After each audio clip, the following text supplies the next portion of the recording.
that the party needs. Here now is Karl Rove, former President George W. Bush senior advisor. He's also Fox Business contributor. Karl, great to see you. Thank you for being here again. Thanks, David. I looked it up. October 13th, 2024, she turns 35. So she'd be there just in time. Of course, she'd be campaigning if she decides to do it while she's 34. So that might be some problems with that. But could we go from the oldest president to the youngest?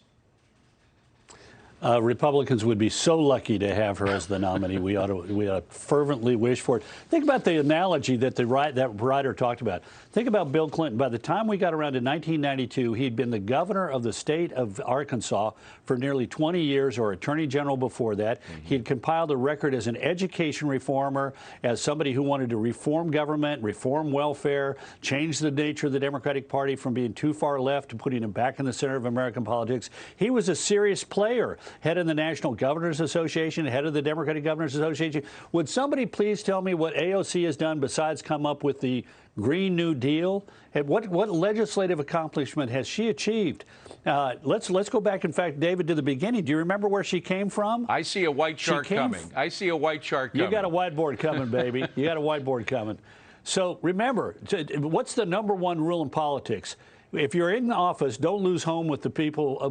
Don't lose touch with the people back home. Right. Joe Crowley was a high-ranking Democrat who thought he didn't need to worry about his district, hadn't even had an opponent in years, never went home, was too busy being a hot dog in Washington, and then up comes the young 28-year-old left-winger and beats him in a primary in which a grand total of 29,778 people voted. Think about that: 16,898 people in a district in Brooklyn where they low turnout. Incredibly low turnout, launch her on a national career, and now somebody's talking about her being the leader of the Democratic Party.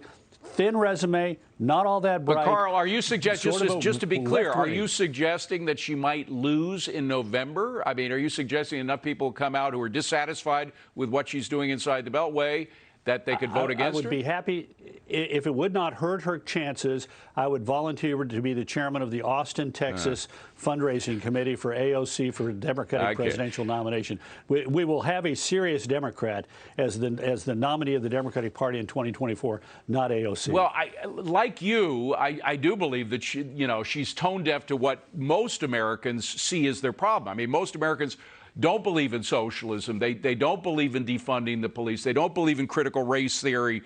She wants to kill fossil fuels even more than Joe Biden does. So these are the issues that Americans now blame for the problems that they're having, and those are the ones that she's on record as being in favor of. But are more people in the Democratic Party believing, as this guy does, that she is the answer, that she could go totally against the grain of what American voters want? Well, if you wanted to keep going on your list, we could do it, starting with open borders and the decriminalization of prosecutorial decisions. Which, by the way, Latinos are not in favor of the open borders, and she claims the mantle of representing Latinos, which, of course, she doesn't. The Democratic Party has gotten more liberal, but even today, self-described moderates and traditional liberals and conservatives are a majority of the Democratic Party. The progressive wing, the Democratic Socialist wing of the Democratic Party, is by no means the majority of that party. And look, she is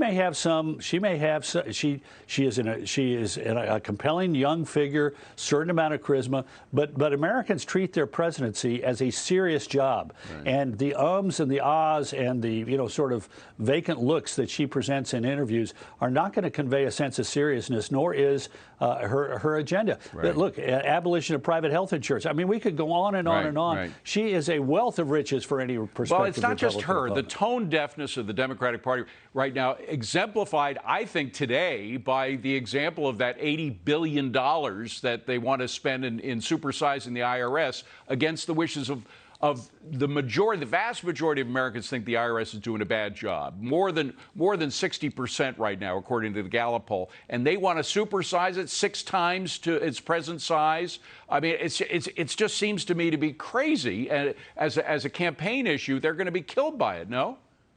Oh, absolutely. Look, there's a piece that's going to appear tomorrow in the Wall Street Journal on this latest iteration of the Build Back Better. It's well written, deeply I think researched, I know who wrote very it. effective. I've done a great job on it, I think, myself, but I'll leave it up to you to judge tomorrow. Right. I want to thank you, incidentally, before you go. Go ahead.